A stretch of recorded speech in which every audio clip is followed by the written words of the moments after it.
मारता है तुझा कौन है मुझे मारता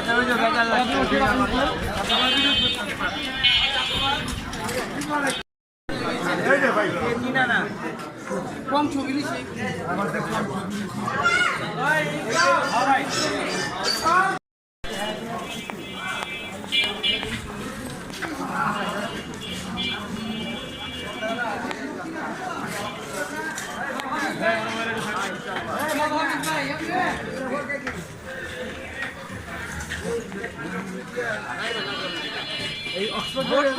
কেউ না দিয়ে থাকলে বাইক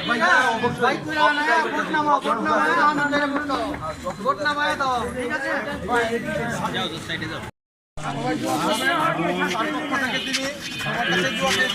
তিনি আশাবাদী লাল স্কুল আমরা এগুলো সব পরিদর্শন করছি আমি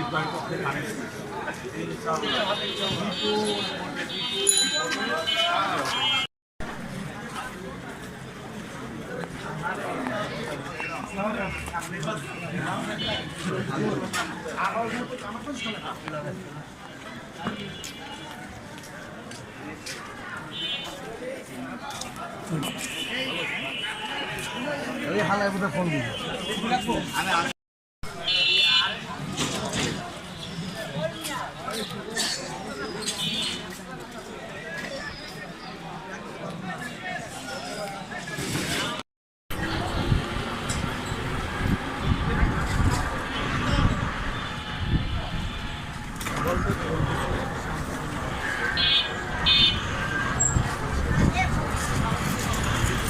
বাংলাদেশের ইতিহাসে এই প্রথমবারের মতো সেই 2009 সালে আমরা নির্বাচন দেখেছিলাম, 2001 সালে নির্বাচন দেখেছিলাম আমরা। সেই আবার আজকে 70 বছর পর আমরা সেই ধরনের নির্বাচন আমরা দেখলাম। সবাই ভোট দিয়েছে, সকাল থেকে লাইন ছিল, এখন 4টা বাজে, এখন ভোটের সময় শেষ। এখনও মানুষের মাঝে একটা ভোটের আমেজ কাজ করছে, উৎসাহ উদ্দীপনা কাজ করছে, একটা উত্তেজনা কাজ করছে, টান উত্তেজনা। এখানে দেখতে পাচ্ছেন আইনশৃঙ্খলা রক্ষাকারী বাহিনী তাদের চমকপ্রদ সেই আইনশৃঙ্খলা প্রহরা থাকার ফলে নির্বাচন সুষ্ঠু সম্পন্ন হয়েছে এবং বাংলাদেশের যে বিবর্তমান যে রাজনৈতিক দলগুলো রয়েছে তারাও নিজেদের মধ্যে একটা সহিষ্ণুতা বজায় রাখার ফলে বাংলাদেশের ইতিহাসে একটি চমকপ্রদ নির্বাচন অনুষ্ঠিত হলো।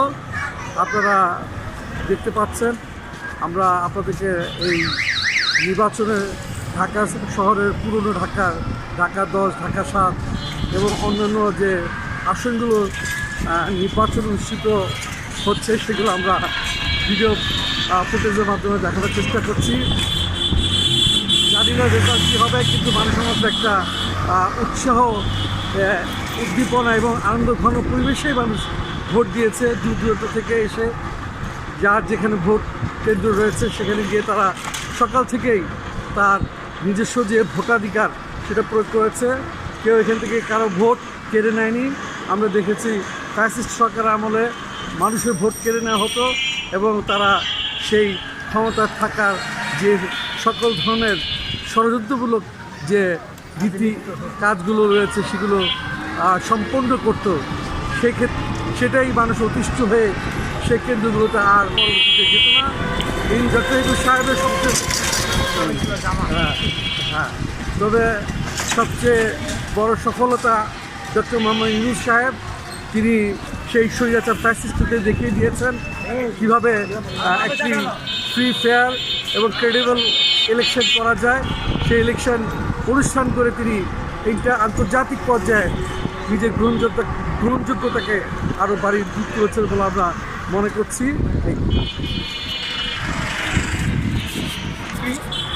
নাম ধরে জানি